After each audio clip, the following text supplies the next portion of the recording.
Hey guys, welcome to PM Pathshala. Guys, आज हम करने आएंगे अपना विजन आईएएस का मंथली अफेयर्स, करंट अफेयर्स का मई 2024 का। गाइस, आज हम स्टार्ट करेंगे हमारे सिक्योरिटी वाले पोर्शन से। ऑलरेडी हमारा polity governance, IR, economy cover हो चुका है। तो जो भी बच्चे आज नए हैं तो welcome them first of all, and secondly आप जाके विजन आईएएस की पूरी प्लेलिस्ट एंजॉय कर सकते हैं लास्ट 1.5 ईयर की। आज हम सबसे पहले सिक्योरिटी में गाइस देखेंगे पोखरण 1 के बारे में, क्योंकि ना इसकी गोल्डन जुबली आई थी, अभी 50 ईयर्स कंप्लीट कर रहे हैं हमने। तो India is celebrating its first nuclear test in Pokhran, Rajasthan में हमने किया था स्माइलिंग बुद्धा के नाम से। प्राइम मिनिस्टर उस टाइम पे इंदिरा गांधी जी थी। 18 मई 1974 वॉज द डेट। तो इस बारी 50 साल हो गए, इसलिए इसका लैंडमार्क ईयर था, इसीलिए हम इसको रिवाइज कर रहे हैं। देखो, ऑपरेशन स्माइलिंग बुद्धा पोखरण 1 जो था, इंडिया का पहला ऐसा न्यूक्लियर एक्सप्लोजन है जिसको हम कह सकते हैं कि हमने ना बड़े पीसफुल वे में एक्सप्लोजन किया था। और हमने ये भी बहुत वादा किया था सब पूरी कंट्रीज के सामने कि हमने इसको नॉन मिलिट्री पर्पस के लिए लॉन्च कर रहे हैं। ठीक है। इंडिया जो था ना, फर्स्ट ऐसा नेशन था P5 कंट्री के अलावा, जो 5 परमानेंट मेंबर्स हैं यूनाइटेड नेशन सिक्योरिटी काउंसिल के, China, Russia, France, UK, US के अलावा, जिसने न्यूक्लियर टेस्ट किया था। ठीक है, कंडक्ट किया था। फिर ऑपरेशन स्माइलिंग बुद्धा और पोखरण 1 का जो लोकेशन था, ये सीक्रेट आर्मी टेस्ट रेंज था। ये डेजर्ट ऑफ पोखरण राजस्थान में किया गया था। टेक्निक इसमें ना, मैंने इसमें फ्यूल यूज़ किया गया था प्लूटोनियम का। ठीक है। उस समय ये ज़रूरत क्यों लगी करने के लिए, क्योंकि हमने ना ऑलरेडी इंडिया चाइना वॉर 1962 में देख ली थी। 65-71 में हमारा वॉर पाकिस्तान के साथ हो चुका था। फिर क्या हुआ, 1964 में ना चाइना ने कंडक्ट कर लिया न्यूक्लियर टेस्ट, तो हमारा नेबर था, तो हमें डर लगा। तो हमें लगा कि इंडिया के क्रेडिबल डेटरेंस और नेशनल सिक्योरिटी के लिए बहुत ज़्यादा ज़रूरी है कि हम ना न्यूक्लियर टेस्ट करें। तो हमने कंडक्ट किया। और ना हमारा, क्योंकि हम चाहते थे कि हमारी न्यूक्लियर रिसर्च में, हमारी टेक्नोलॉजिकल प्रोग्रेस के लिए भी हमने ये काम किया। अब हम समझते हैं कि जो हमारा ना न्यूक्लियर प्रोग्राम है इंडिया का, वो इवॉल्व कैसे हुआ। वो अचानक से नहीं बन गया कि स्माइलिंग बुद्धा हमने कर लिया। 1944 में सबसे पहले जो हमारे एस जे बावा थे, इन्होंने ना एक इस्टेब्लिश किया Tata institute of fundamental research. सबसे पहले ये आया। फिर 1972 में बार्क आया, भाभा एटॉमिक रिसर्च सेंटर, जिसने डेवलप करा और प्रिपेयर करा न्यूक्लियर डिवाइसेस को टेस्ट के लिए।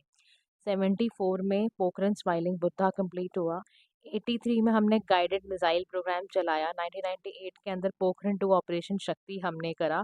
2003 में ना हमने न्यूक्लियर डॉक्ट्रिन को डिक्लेयर करा with no first use policy के तहत।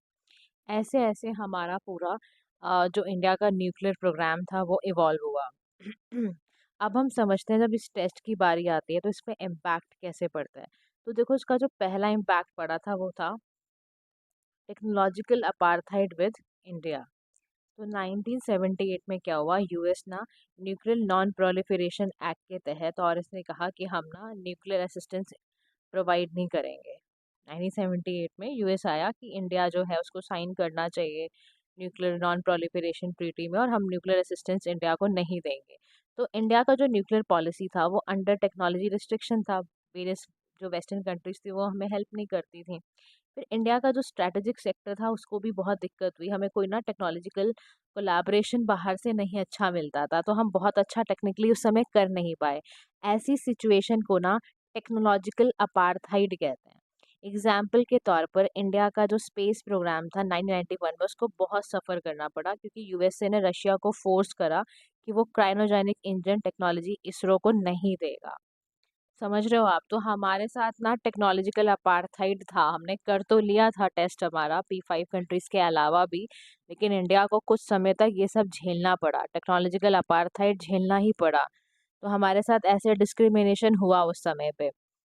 अच्छा, उसके बाद क्या हुआ, क्योंकि इंडिया एक रिस्पॉन्सिबल न्यूक्लियर पावर था, हमने ये सब चीज़ें अफर्म की, हम एक न्यूक्लियर कैपेबल स्टेट भी बन चुके थे, तो हमने उसके बाद ना फ्यूचर में पोखरण 2 किया 1998 के अंदर। तो ये जो न्यूक्लियर एक्सप्लोजन था, इससे हमारा सबसे पहला हमने यहीं पर भी एक बना दिया, एक न्यूक्लियर डॉक्ट्रिन भी तैयार करी, जहां हमने बोला कि हम एक रिस्पॉन्सिबल वे में काम करेंगे। तो जब पोखरण 2 हुआ इंडिया का, तो वहाँ पर भी एक doctrine I know first use policy की, वो भी हमने कहा कि हम इसको फॉलो करेंगे। जब पोखरण 2 का टेस्ट हो गया ना, तो यूएसए और इंडिया ने भी 1 2 3 न्यूक्लियर पावर अग्रीमेंट हमने तब जाके किया था। सोचो इतने टाइम बाद 1998 के बाद जाके तब ये पीसफुल यूजेस के लिए हुआ था। तो आप कह सकते हो कि पोखरन जो फर्स्ट का न्यूक्लियर टेस्ट था वो इंडिया की हिस्ट्री में एक बहुत बड़ा टर्निंग पॉइंट था, क्योंकि हमारा कुछ तो टेक्नोलॉजिकली हम बढ़े ना आगे, और लेकिन इंडिया ने फिर भी न्यूक्लियर नॉन प्रोलिफरेशन ट्रीटी पे हमने ज्वाइन नहीं करा था, क्योंकि इसकी इंटेंशन क्लियर समझ नहीं आती थी, और हम चाहते थे, हमने वैसे भी सब पूरे वर्ल्ड को बोला था कि हम रिस्पॉन्सिबल वे में रहेंगे। और देखो 74 से आज 2024 हो गए, 50 सालों में हमने हमेशा रिस्पॉन्सिबल तरीके से ही काम किया। हमने कभी भी ऐसा कोई काम नहीं किया जिससे हमारे को ग्लोबल कंट्रीज क्वेश्चन करें। नेशंस लाइक यूएसए ने साइन किया है इंडो यूएस न्यूक्लियर प्रोग्राम हमारे साथ। वेस्टर्न कंट्रीज भी अब हमारे डीआरडीओ और इसरो के साथ भी काफ़ी कोऑपरेटिव हो गए हैं। तो ये सब चीज़ें हमारे क्योंकि एक अच्छा न्यूक्लियर रिस्पॉन्सिबल वे में लीड करने की वजह से ही हो पाया। Guys understand. चलिए अब हम चलते हैं अपने अपने दूसरे टॉपिक की ओर, जिसका नाम है टेक्नोलॉजी एब्जॉर्प्शन इन डिफेंस। अब ये न्यूज़ में क्यों रहा? देखो इंडियन आर्मी ना 2024 को as a year of technology absorption मना रही है। अब ये टेक्नोलॉजी एब्जॉर्प्शन होता क्या है? देखो लेगेसी सिस्टम है, यानी कि ना जो भी हमने एग्जिस्टिंग स्ट्रक्चर है हमारा, उसमें हमने क्या एक्वायर किया, क्या अडेप्ट किया, कैसे इंटीग्रेट कर रहे हैं हम टेक्नोलॉजी को, उसी को कहते हैं। तो इंडियन आर्मी ने 2024 के पूरे ही साल को क्या बोला है? ये टेक्नोलॉजी एब्जॉर्प्शन ईयर होगा। यानी कि जैसे प्रेजेंट टाइम में क्या होता है, हम टेक्नोलॉजी अडॉप्ट करते हैं, है ना, उसमें इंटीग्रेट करते हैं जो भी डिस्ट्रप्टिव टेक्नोलॉजी होती है, उसमें हम आर्टिफिशियल इंटेलिजेंस का यूज़, हाइपरसोनिक वेपन्स का यूज़, बायोटेक्नोलॉजी, क्वांटम टेक्नोलॉजीज का इस्तेमाल कराते हैं। अब जो डिफेंस में टेक्नोलॉजिकल एप्लीकेशंस हैं वो कैसे कैसे यूज़ होते हैं? देखो ऑटोनॉमस टेक्नोलॉजी से रोबोट एंड ड्रोन है, तो ये ना अंडरटेक डेंजरस टास्क करते हैं, स्ट्राइक करना, रिपीटेटिव टास्क करना। ब्लॉकचेन क्लाउड कंप्यूटिंग वाले क्या करते हैं? कम्युनिकेशन डेटा ट्रांसफर करते हैं। एआई बिग डेटा एनालिटिक्स वाले क्या करते हैं? सर्वेलेंस, रिकनेंस एंड स्ट्रेंथनिंग का काम करते हैं। नैनो टेक्नोलॉजी वाले क्या करते हैं? सेल्फ हीलिंग करना, अडेप्ट करना कैमोफ्लेज मटेरियल को। न्यू वेपन टेक्नोलॉजी वाले क्या करते हैं? डायरेक्ट करते हैं एनर्जी वेपन्स को, जैसे ये कामाकेस ड्रोन्स थे, इन सब का इस्तेमाल इस तरह से न्यूक्लियर उस पे किया जाता है। अब ना देखो सवाल ये उठता है, ये सारी चीज़ें हम कर क्यों रहे हैं? क्या ज़रूरत है डिफेंस में? टेक्नोलॉजी एब्जॉर्प्शन की क्या ज़रूरत है? देखो क्योंकि हम ये चाहते हैं ना कि अब जितने भी नए नए वेपन्स आए, क्योंकि हमें पता है एक बात का, हमें समझ आ गया है कि जिस हम एरा में रह रहे हैं वहाँ बहुत सारे नए नए थ्रेट्स आ रहे हैं, चाहे वो साइबर थ्रेट्स हो, एआई के थ्रेट्स हो, है ना। उसमें हमें ना हाइब्रिड वेपन चाहिए इन सबको लीड करने के लिए। फिर सेकेंडली हमें ना मेंटेनेंस, मिलिट्री सुपरियॉरिटी और स्ट्रेटेजिक कंपटीशन को लीड करने के लिए क्या ना, वर्ल्ड पावर में यूएसए चाइना के पास डिस्रप्टिव टेक्नोलॉजी को वो इंटीग्रेट करते जा रहे हैं मिलिट्री में। तो क्या हमें नहीं करना चाहिए जब बाहर ये सब हो रहा है? तो फिर तीसरी बात कि हमारी इससे रीजनल सिक्योरिटी मेंटेन होगी। अगर हमारी टेक्नोलॉजिकल कैपेबिलिटी बढ़ेगी तो इससे इंडिया का स्टेटस क्या हो जाएगा? नेट सिक्योरिटी प्रोवाइडर, है ना। तो हम अपने सिक्योरिटी इंटरेस्ट को भी फुलफिल कर पाएंगे। इससे क्या होगा, साथ ही साथ हमारा ऑपरेशनल डिफेंस फोर्सेस से बहुत सारी टेक्नोलॉजी से हमारा जो भी ह्यूमन सोल्जर्स हैं वो ज़्यादा स्ट्रेटेजिक टास्क कर पाएंगे, क्योंकि हमारे पास वेपन अच्छे होंगे। फिर हम ना अपना डिफेंस प्रोडक्शन एक्सपोर्ट का हमने एक टारगेट अचीव करना था, वो भी फुलफिल कर पाएंगे। गवर्नमेंट ऑफ इंडिया ने ये एक्सपेक्ट किया है कि वो annual defence production 3 lakh crore के वर्थ में जनरेट कर लेगी और एक्सपोर्ट करेगी 50,000 करोड़ का। तो उसके लिए हमें चाहिए, ये काम करना ही पड़ेगा हमें।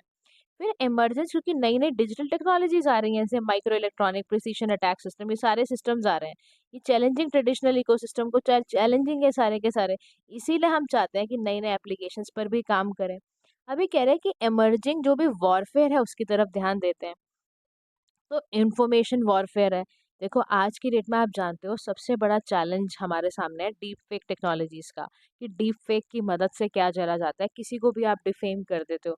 आपने भी पिछले दिनों देखा होगा कि एक एक्ट्रेस के साथ डीप फेक हो गया, उनकी वीडियो वायरल हुई जबकि उसके अंदर वो थी ही नहीं। तो बेसिकली लाइक डीप फेक इतना ज़्यादा हो रहा है कि वीडियो ऑफ देयर पर्सन, मतलब उसका पूरा चेहरा, उसका पूरा डिजिटली उसको क्या किया जाता है, एकदम ऑल्टर ही करके रख दिया जाता है, और उसके बारे में आप फॉल्स इन्फॉर्मेशन फैला रहे हो। समझ रहे हो? That is called deep fake. अब एक आता है शब्द, जैसा कि आपने पढ़ा कि नैरेटिव वाला क्या शब्द होता है, ये नैरेटिव वॉरफेयर क्या होता है। तो देखो नेगेटिव वॉरफेयर के बारे में भी जानना आपके लिए बेहद ज़रूरी है कि नैरेटिव वॉरफेयर क्या होता है। नैरेटिव वॉरफेयर का मतलब है गाइस, ऐसी जानकारी जहाँ पर कोई चीज़ ना बहुत क्लेवरली तरीके से ना लोगों को कन्विंस करने के लिए उनको ऐसा कर दिया जा रहा है कि वो बंदे ना उस पे ना विश्वास करने लग जाए, जबकि वो बात बिल्कुल झूठ है। एग्जाम्पल के तौर पे जब रशिया और यूक्रेन की वॉर चल रही थी तो वो नैरेटिव वॉर की तरह बोली जा रही है, क्योंकि उन दोनों साइड्स ने क्या करा, बहुत हैविली इंफॉर्मेशन वॉरफेयर खेला है, जिसकी मदद से हम क्या कर रहे हैं, दोनों साइड अपने कॉन्फ्लिक्ट्स को छुपाने के लिए सही रास्ते नहीं दिखा रहे थे। तो नैरेटिव्स में आप क्या करते हो, आप ना गलत शॉर्ट स्टोरीज बनाते हो, एक तरह के ऐसे नॉवेल्स बनाते हो, ऐसी बेकार की बातें सिखाते हो जिससे कि वो सच बात नहीं होती हैं। तो आजकल के ना, क्योंकि क्राइम्स भी अलग अलग तरीके के हो गए हैं, तो हमें उसी हिसाब से लीड करना पड़ेगा। इलेक्ट्रॉनिक वॉरफेयर की बात करते हो तो यानी कि देखो आजकल क्या है, capability to disturb enemies defence and protect our own. उसके लिए हमें डायरेक्टेड एनर्जी सिस्टम की ज़रूरत होती है। फिर ये कह रहा है वेपनाइजेशन होने लग गया स्पेस में भी, तो क्या आपको नहीं चाहिए होगा एंटी सैटेलाइट वेपन्स। फिर साइबर वॉरफेयर, अभी मैंने आपको बताया कि कितना ज़्यादा फिनेंशियल सिस्टम हर जगह पे कितनी प्रॉब्लम आ चुकी है, तो हमें उसको लीड करने के लिए भी we really require something good. अब ये कह रहा है कि हमारी ना कंट्री में बहुत सारे ना चैलेंजेस आ जाते हैं जब ना हम टेक्नोलॉजी अडॉप्शन डिफेंस में बात करते हैं। तो कह रहा सबसे बड़ी बात होती है low expenditure on defence R&D budget. कह रहा according to parliamentary standing committee on defence report अगर 2023-24 की देखें, तो अगर उसका ना एक्सपेंडिचर देखोगे आप पूरा का पूरा, तो वो एक्सपेंडिचर जो है वो किस तरह से आया हुआ है। तो मोर ओवर कंपनीज कहती हैं जो प्राइवेट डिफेंस इंडस्ट्री है वो बहुत छोटे स्टेज पर है, उनके पास इतना पैसा नहीं है, और रिसर्च एंड डेवलपमेंट में, डिफेंस के स्पेसिफिकली रिसर्च एंड डेवलपमेंट बहुत पैसा लगता है। फिर हमारा बजट डेफिसिट, जो डिफेंस बजट है वो बहुत कम होता है, क्योंकि हाई इनिशियल कॉस्ट है प्रोक्योरमेंट करना, उसको कॉम्पिटिटिव टेक्नोलॉजी के बराबर बनाना, that is cutting edge technology के बराबर बनाना बड़ा मुश्किल है, बहुत पैसा लगता है। फिर हम बहुत ज़्यादा इंपोर्ट करते हैं, बहुत डिपेंडेंट हैं हम एडवांस वेपन्स के लिए बाहर की कंट्रीज़ में। फिर हमारी ना बहुत कॉम्प्लेक्सिटी इन्वॉल्व है जब ना हम इंटीग्रेशन की बात करते हैं नई टेक्नोलॉजीज़ के लिए। कह रहा जो नए नए डिफेंस इक्विपमेंट है ना, इनको एग्जिस्टिंग के साथ मिलाकर करने में ना बहुत ज़्यादा वेस्ट होता है, और long service lives of equipment लगते हैं, और कंपैटिबिलिटी के इशू आते हैं हमें, इसीलिए हम इंटीग्रेशन को अच्छे से कर नहीं पाते हैं। फिर एडमिनिस्ट्रेटिव इशू क्या लगता है कि ह्यूमन रिसोर्स मैनेजमेंट नहीं होता, सिविल मिलिट्री फ्यूजन नहीं हो पाता। फिर साइबर सिक्योरिटी वल्नरेबिलिटी से तो हम बहुत ही परेशान हैं, क्योंकि हमारा जो डोमेस्टिक मैन्युफैक्चरिंग कैपेबिलिटी बहुत कम है, हम बहुत ओवर रिलायंस है, इम्पोर्ट करना पड़ता है। इससे क्या होता है कि बैकडोर सेटअप जो ऑपरेटिंग सिस्टम का है, और कम्युनिटी आपका जो कम्युनिकेशन हार्डवेयर्स हैं, उनको बहुत ज़्यादा धक्का पहुंचता है कि उनको समझ नहीं आता कि ऐसे में क्या करें। अब देखो यहाँ पर ना एक शब्द आया, बैकडोर सेटअप। क्या होता है ये बैकडोर सिस्टम? एक ऐसा मेथड है जिसमें ना आप ऑथराइज और अनऑथराइज यूजर्स को एक नॉर्मल सिक्योरिटी दे रहे हो, जिससे वो हाई लेवल एक्सेस को लेते चले जाएं।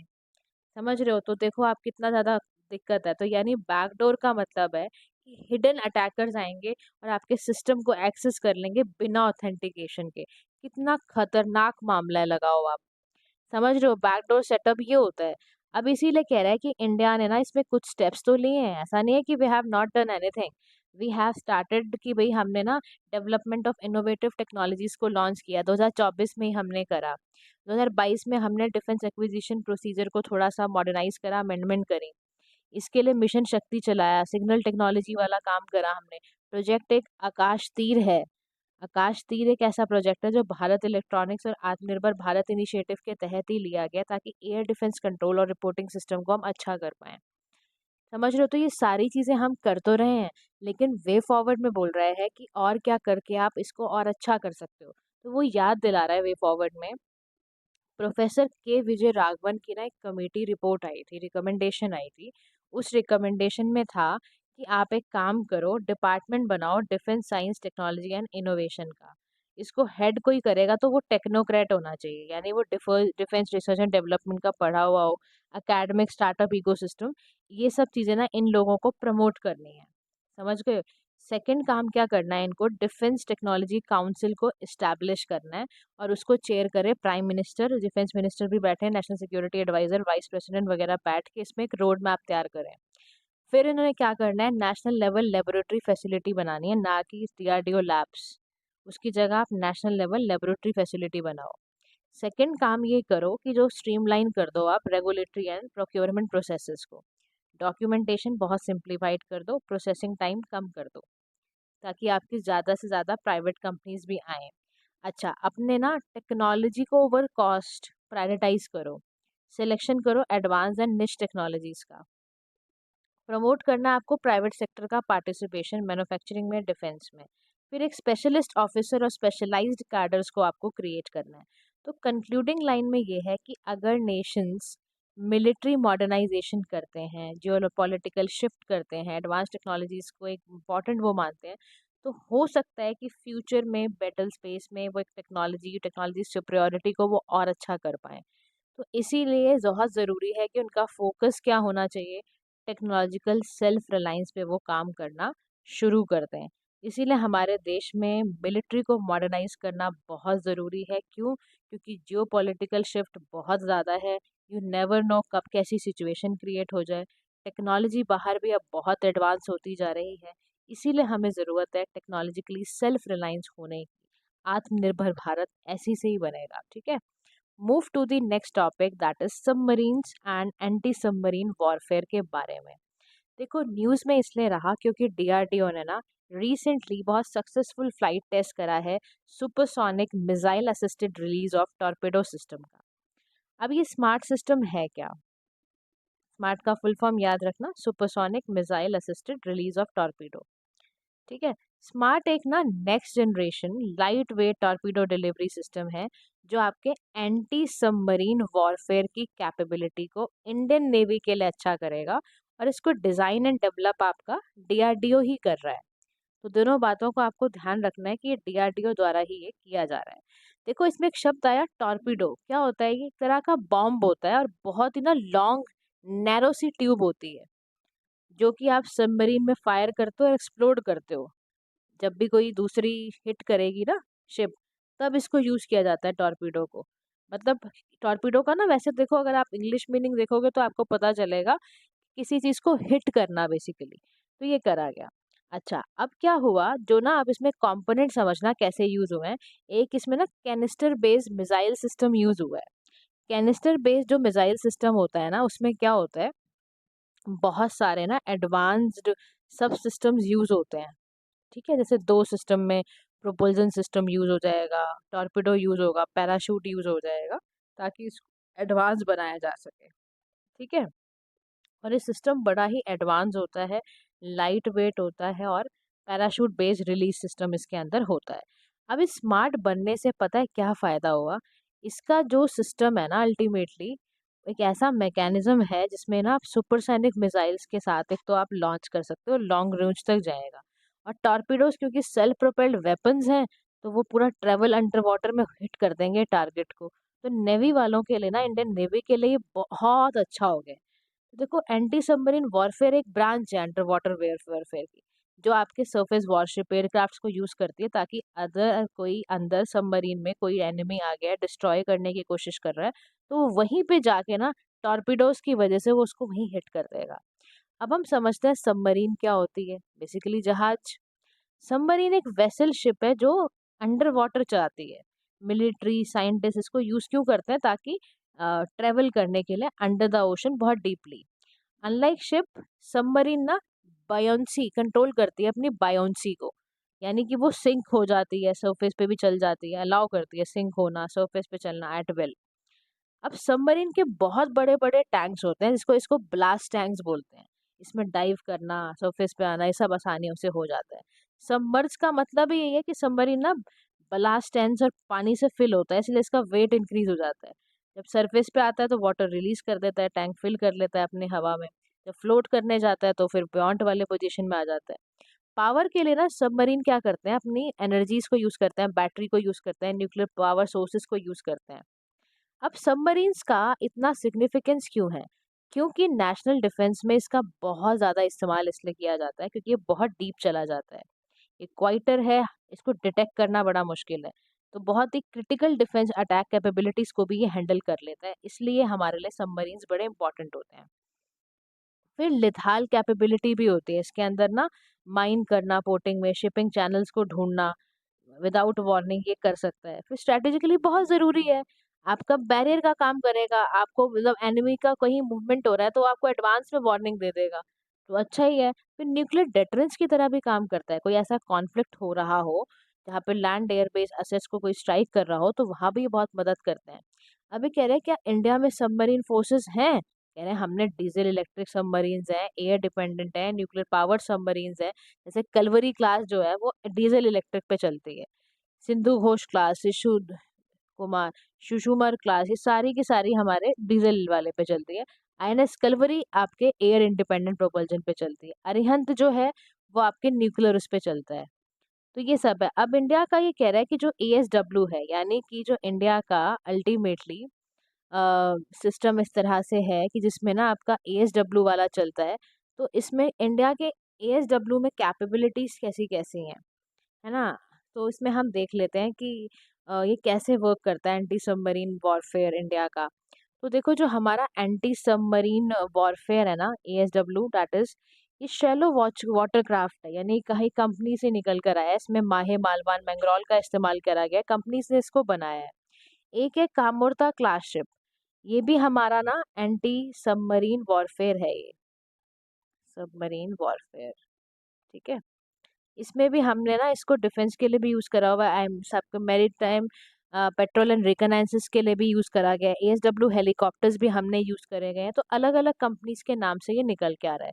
लेकिन इंडिया के सबमरीन की कैपेबिलिटी में पता चैलेंज क्या है, चाइना एक बहुत बड़ा चैलेंज है। क्यों, जानते हो क्यों? इंडियन ओशन में चाइना का इंक्रीजिंग नेवल प्रेजेंस, यानी इनकी 78 सबमरीन वहीं रहती हैं और अपना ना बढ़ाती रहती हैं। और ज़्यादातर China is also helping Pakistan, Pakistan को भी ये डीजल इलेक्ट्रिक सबमरीन दे रहा है। तो हमें बड़ा ही हर तरफ से ये हमें घेरने की कोशिश कर रहा है।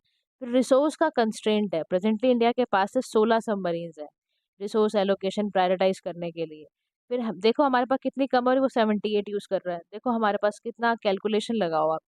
एज ओल्ड सिस्टम, बहुत सारे जो सबमरीन्स हैं एयरबॉर्न असेट हैं, इसको बहुत ज़रूरत है कि हम इसको तुरंत ही ना अपग्रेड करते हैं। न्यू एज टेक्नोलॉजीज को ज़रूरत है इसमें लगाने की। तो non acoustic submarine detection system वो होते हैं जो कि ना collection of sound waves emit नहीं करते हैं। तो हमें इनकी बहुत ज़्यादा ज़रूरत है अभी। तो वे फॉरवर्ड में कह रहा है कि भाई इन्वेस्टमेंट करो वरना घेर लेगा पूरा चाइना आपको। तो इंडियन नेवी को कॉन्टिन्यूसली चाहिए कि जो निव्स अंडर वाटर वॉरफेयर है ना, जैसे इमेजिंग करना, सेंसिंग करना, इसका हम किसी भी तरह इन्वेस्ट करके चीज़ें निकालें। इंडिजिनस डेवलपमेंट हम क्यों नहीं कर सकते, हमें करना ही चाहिए। फिर ये कह रहा है कोलैबोरेशन कर लो इंडियन ओशन लिटरल कंट्रीज के साथ, वहां पर आपको काफ़ी कैपेबिलिटी और स्ट्रेंथन आपका एएसडब्ल्यू का बढ़ जाएगा। तो कह रहा है ऐसा भी कर सकते हो आप। तो this is how submarines can work, ठीक है। चलो अब हम नेक्स्ट टॉपिक पे चलते हैं, that is threat of online radicalisation पर। अब ये न्यूज़ में क्यों था? देखो 19th Interpol conference of heads of national central bureau, India ने हाईलाइट करा threat of the online radicalisation. अब ऑनलाइन रेडिकलाइजेशन क्या होता है, इंटरपोल क्या है, क्योंकि आपको इंटरपोल भी पता होना चाहिए ही चाहिए, ठीक है। तो अब हम चलते हैं अपने इंटरपोल पर। अब इंटरपोल क्या करेगा उसके बारे में देखते हैं। देखो सबसे बड़ी बात याद रखना, इंटरपोल ना एक ना हमारी इंटर गवर्नमेंटल ऑर्गेनाइजेशन है। सबसे पहले तो हमें यही ध्यान रखना है। इंटरपोल का जो फुल फॉर्म है ना, वो है इंटरनेशनल क्रिमिनल पुलिस ऑर्गेनाइजेशन। इसका पता है क्या, ये क्या करता है, ये 192 मेंबर कंट्रीज के साथ इसके पास पुलिस की एक्सपर्टीज है। इसके पास ना इसका पर्पस यही होता है कि ना कोई भी अगर कहीं पर भी कुछ भी ऐसा सेफर प्लेस बनाने के लिए इस पे काम किया जाता है इंटरपोल का, ठीक है। तो बहुत सारी कंट्रीज इंटरपोल की मेंबर कंट्रीज भी हैं और इस पे चलती आ रही हैं। तो यहाँ पर ना अब हम ऑनलाइन रेडिकलाइजेशन के बारे में समझते हैं।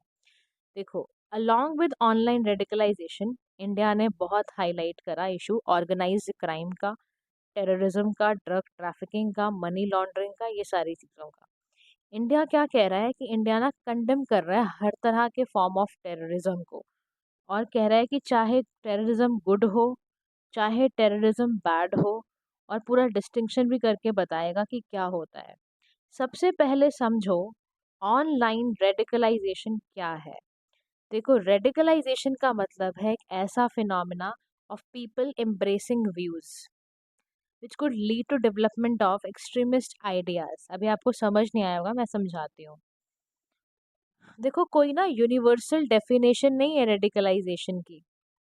बस होता क्या है, कुछ ऐसा सोशल दिखाकर, कुछ ऐसा आपको भड़काऊ दिखाकर, पॉलिटिकली भड़काऊ दिखाकर आपके अंदर कट्टरता पैदा की जाती है। Radicalisation is basically what? कट्टरता। इतना आपको कट्टरपंथी विचारों के साथ जोड़ा जाता है कि आपको लगता है कि बस अब तो यही सब कुछ है। पॉलिटिकली आपको ऐसी चीजें दिखाई जाती हैं, सोशली आपको ऐसी चीजें दिखाई जाती हैं। तो रेडिकलाइजेशन इज बेसिकली आपको बहुत कट्टरपंथी विचारों के साथ जोड़ा जा रहा है। अब क्या हो रहा है, हमारे पास सोशल मीडिया नाम की बहुत जबरदस्त चीज आ गई है। कुछ भी आज की डेट में आप सोशल मीडिया को अंडर एस्टिमेट नहीं कर सकते हो।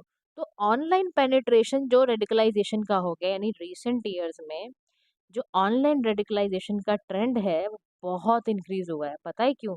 क्योंकि देश में हमारे इंटरनेट पेनिट्रेशन बहुत ज़्यादा है।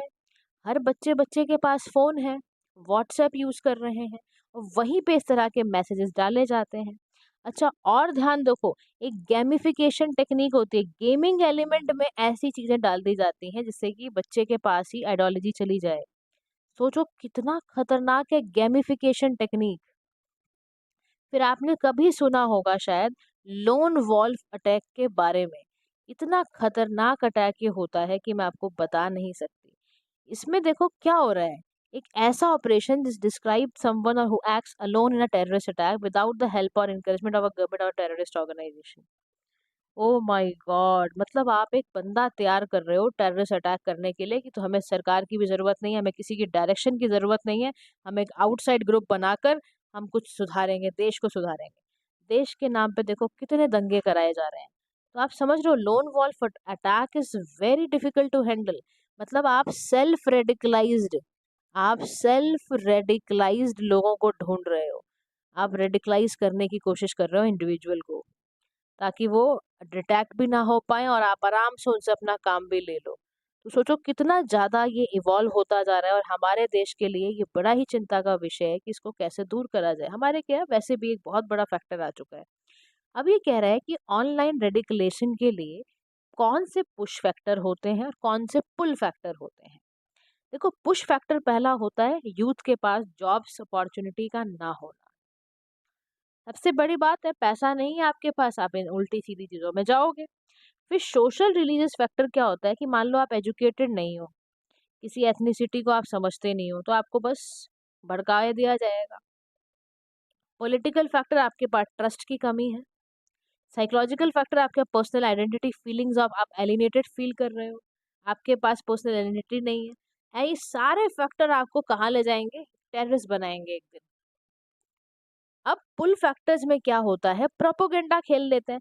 जितने भी रिलीजियस फिलॉसफी वाले लोग होते हैं वो आपको इतना सोशल मीडिया की मदद से इतना वायलेंट एक्सट्रीमिस्ट ग्रुप में ले आएंगे आपको पता भी नहीं चलेगा। फिर कैपिटलाइजिंग क्राइसिस, कि क्राइसिस इवेंट से फियर एंगर इनसिक्योरिटी शुरू हो जाएगा। कह रहा रिसेंट में इसराइल गाजा कॉन्फ्लिक्ट था, रेडिकलाइज कर दिया उसने यूथ के वर्ल्ड वाइड को पूरा। कह रहा सोचो जरा सा कॉन्फ्लिक्ट और कितना उसको यूथ कितना ज्यादा आगे बढ़ चढ़ के इस पे काम कर रहा है। फिर इकोनॉमिक फैक्टर तो है ही, इकोनॉमिक इंसेंटिव ये ग्रुप दे देते हैं, ये खुश हो जाते हैं, ले 50,000 हर महीने ले ले हमारा ये काम कर। Ideas of alternative outlet, political engagement कह देंगे हम तुम्हें, कुछ नया एडवेंचर सीखो, उस चक्कर में बच्चे भाग जाते हैं।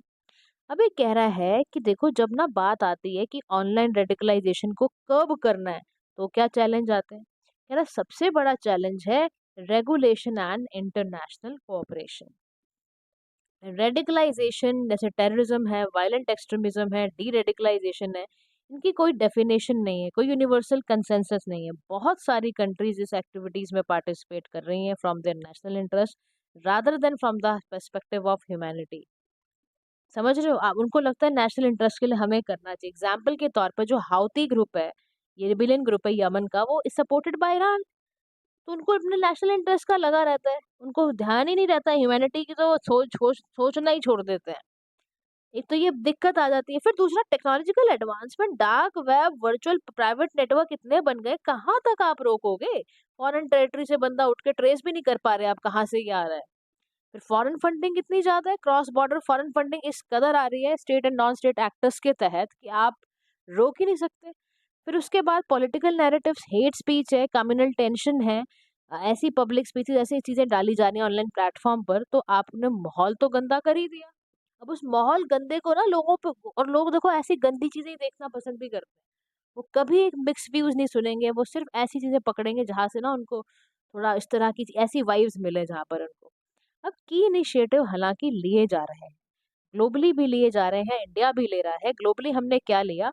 Globally United Nations global counter terrorism strategy है। इनका काम है ऑनलाइन रेडिकलाइजेशन को टैकल करना। और किसका?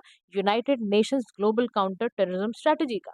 फिर ये सेकंड कह रहा है यूरोपियन यूनियन का डिजिटल सर्विसेज एक्ट है, जिसका मेन गोल ही है इलीगल हार्मफुल एक्टिविटीज को ऑनलाइन तरीके से बचाना और डिसइंफॉर्मेशन को रोकना।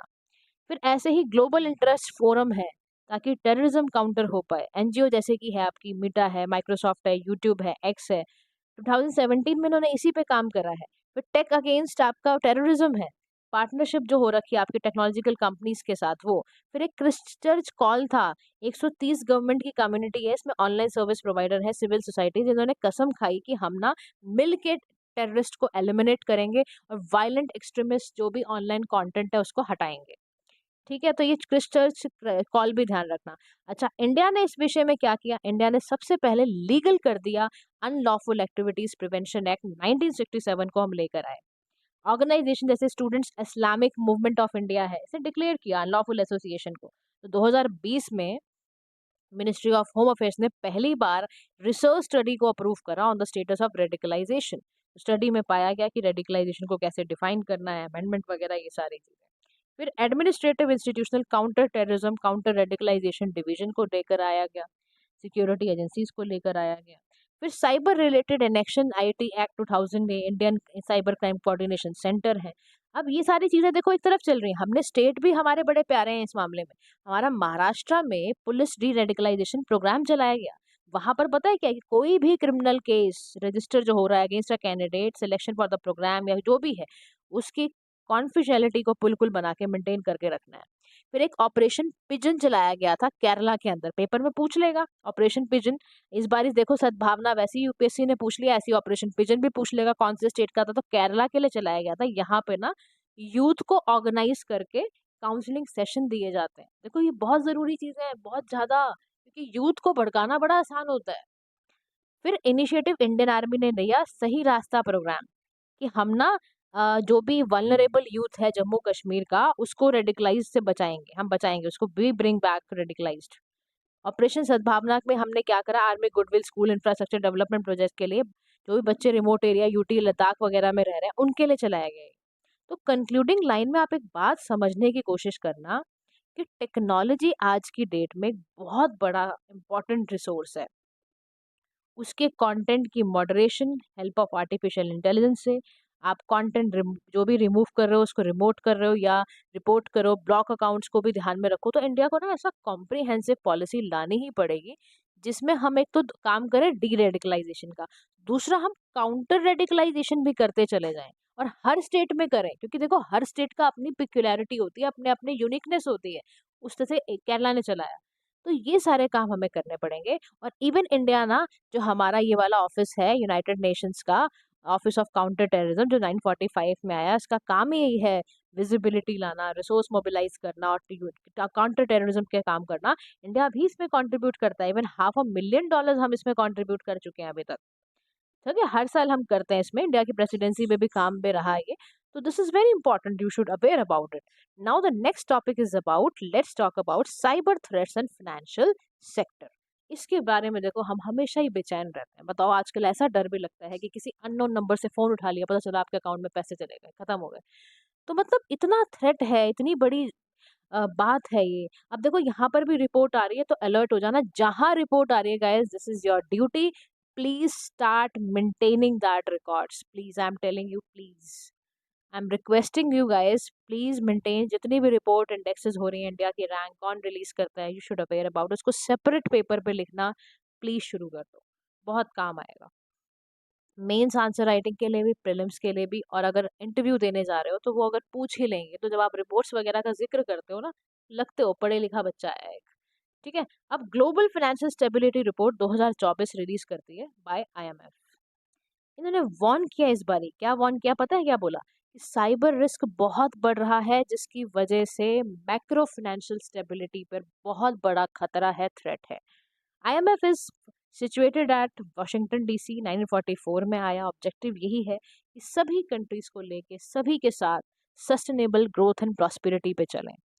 की फाइंडिंग्स क्या है कि 1/5 जो साइबर रिस्क है ना, वो हमारे फाइनेंशियल फर्म्स को अफेक्ट करते हैं। जो नंबर ऑफ साइबर अटैक्स हैं वो डबल हो गए सिंस कोविड-19 पेंडेमिक। ओनली 47% जो सर्वेड कंट्रीज फॉर्मुलेट हुई है नेशनल फाइनेंशियल सेक्टर में, उनका सारा ध्यान साइबर सिक्योरिटी स्ट्रेटेजी पर है। अब ये कह रहा है, ऐसे कौन कौन से कारण हैं जिससे साइबर अटैक बढ़ता जा रहा है। सबसे पहला कारण है rapid digital transformation and technological innovation. कोविड-19 का पेंडेमिक था जिसने कि बहुत ज़्यादा हमें देखा, हम रिमोट वर्क करने लग गए थे, हम डिलीवरी एप्लीकेशंस पे ब्लिंकिट कर रहे हैं, हम बिग बास्केट से ऑर्डर कर रहे हैं, ज़ेप्टो से ऑर्डर कर रहे हैं, स्विगी से ऑर्डर कर रहे हैं, हम कॉन्टैक्टलेस पेमेंट कर रहे हैं कि कैश ना देना पड़े, हम यूपीआई कर रहे हैं। उस समय हमने देखा, अब क्या हुआ, साथ-साथ में ना इसी वक़्त पे फिनटेक कंपनीज़ भी इवॉल्व होने लग गई। क्योंकि ऑर्गेनाइज ऑपरेशन से इंटरकनेक्टेडनेस थी।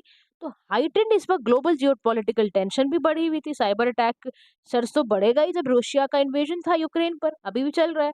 फिर आपका जो स्ट्रॉन्ग इंटरनल कंट्रोल है वो भी लैक कर रहा था। PwC की global economic crime and fraud survey की रिपोर्ट से पता चला कि 4 out of every 10 platform fraud in India. बताओ, 10 में से 4 प्लेटफॉर्म तो सारे वो कर रहे हैं, फ्रॉड कर रहे हैं। Swift action and detection discourage कर रहे हैं। अब साइबर अटैक का फाइनेंशियल सिस्टम पे असर कैसे पड़ता है, इस पे देखते हैं। डिफरेंट मोड देखो ये होते हैं कि साइबर क्राइम करने के। फिशिंग यानी कि आपने सेंसिटिव इन्फॉर्मेशन को डाइवर्ट कर दिया, आपने थेफ्ट करा, आपने आधार पैन की इन्फॉर्मेशन चुरा ली, एटीएम पे जाके आपने कैसे कैसेट्स रख दी कि उससे पिन का पता चल जाए, सारा पैसा निकाल लो आप। आपने रैंसमवेयर अटैक शुरू कर दिया, अनऑथराइज्ड डिजिटल लैंडिंग शुरू कर दिया आपने। ये सारे तरीके होते हैं फाइनेंशियल साइबर क्राइम करने के। अब ये कह रहा है कि सबसे पहली बात आती है आपकी impact on macro financial stability, that is loss of confidence in the viability of targeted institutions. Cyber run, liquidity problem. Cyber run से पता है क्या होगा, डिपॉजिट विड्रॉल हो गया आपका, पूरा बैंक सारा पैसा निकल के चला गया, तो बैंक को भी दिक्कत आ रही है, liquidity crisis, default risk. Substitution कुछ है ही नहीं, फाइनेंशियल सिस्टम पूरा रैंसमवेयर अटैक पड़ गया, किसी सेंट्रल बैंक वगैरह हैक हो गए, आप कुछ क्या कर लोगे, आप गए काम से आप। फिर पोटेंशियल सिस्टमैटिक शॉक लग सकता है, टेक्नोलॉजिकल लिंकेजेस, फाइनेंशियल लिंकेजेस, फिर ये गवर्नमेंट की फंक्शनिंग को बहुत डिसरप्ट करता है। क्रेडिट एंड मार्केट लॉस कराता है, रेमिटेंसेस का लॉस, बिजनेसेस का लॉस, इकोनॉमिक लॉसेस इतने कि ग्लोबल जीडीपी का पूरा फ्रॉड का एक धब्बा लग जाए। फिर डेटा इंटीग्रेटेड जैसे क्राइसिस, बहुत लॉस, कॉम्प्रोमाइज डेटा होना, प्रॉब्लम डेटा कॉन्फिडेंशियलिटी की बढ़ती चली जाना। अब इसको रोके कैसे? देखो, बहुत बड़ा चैलेंज है साइबर थ्रेट्स को फाइनेंशियल सिस्टम से रोक पाना। अब इसी में एक बहुत छोटा-सा टर्म यू आपको बताने जा रही हूँ, that is mule account. Mule account का मतलब क्या है? स्कैमर एक इनोसेंट सिविलियन बैंक अकाउंट का सारा डेटा चुरा के पैसा उठा के निकल लेगा और आप कुछ नहीं कर पाए। तो सबसे बड़ी दिक्कत हमारे यहाँ क्या है कि हमारे पास रेगुलेटरी सुपरवाइजरी फ्रेमवर्क नहीं है। हमारे पास थर्ड पार्टी सर्विस प्रोवाइडर के लिए कोई ओवरसाइट करने के लिए इफेक्टिव टूल नहीं है। हमारे पास गैप है national financial sector cyber security strategies का। टेक्नोलॉजिकली हम बड़े पुअर हैं, चाहे एआई हो, क्वांटम कंप्यूटिंग हो, वो हम साइबर से उसको बचा ही नहीं पा रहे हैं। फिर हमारा जो रेगुलेटरी इन्वायरमेंट है, like your RBI and all, SAB and all, they are not cooperative enough regulators के लिए, है ही नहीं। चैलेंजेस है आपके साथ, इंडिया के पास डेडिकेटेड लीगल फ्रेमवर्क है ही नहीं, डेडिकेटेड कोर्ट के पास कि फाइनेंशियल फ्रॉड अगर ऑनलाइन हो जाए, बंदा देखता ही रह जाए, क्या करेगा। फिर नेशनल जो आपका नेचर है क्राइम हैंडलिंग इन्वेस्टिगेशंस का, बहुत ज्यादा ही अजीब सा है। म्यूल अकाउंट की ट्रेसेबिलिटी इतनी दिक्कत है, आपको पता ही नहीं चला कौन था स्कैमर। फिर प्रोसीजरल हर्डल इतनी है, डिले इतना है साइबर क्राइम रिपोर्टिंग में, बंदा तो ये सोचेगा कि वो लुट ही गया, अब उसका कुछ नहीं हो सकता अब। हालांकि we have taken so many initiative कि हमने सिटीजन फाइनेंशियल पोर्टल बनाया, हमने फाइनेंशियल इंटेलिजेंस यूनिट तैयार करी, हमने चक्षु तैयार करा। चक्षु का मतलब होता है सिटीजन जो प्रोएक्टिवली सस्पेक्ट फ्रॉड कम्युनिकेशन करेगा, उसका पैसा वापस कर दिया जाएगा। वे फॉरवर्ड में हमने देखो ये कहा जा रहा है साफ तौर पे, भाई साहब नेशनल लेवल पे साइबर लेजिस्लेशन बना लो। सेंट्रल बैंक की कॉन्टिन्यूटी होनी चाहिए कि कॉन्टिजेंसी प्लान तो रखो, कैसे रिस्क कवर करोगे, लिक्विडिटी का क्राइसिस आ गया क्या करोगे। इंश्योरेंस दें ऐसी फर्म साइबर इंसिडेंसेस पे, पीरियोडिक असेसमेंट करें, इनकरेज करें साइबर मैच्योरिटी को among your financial sector firms.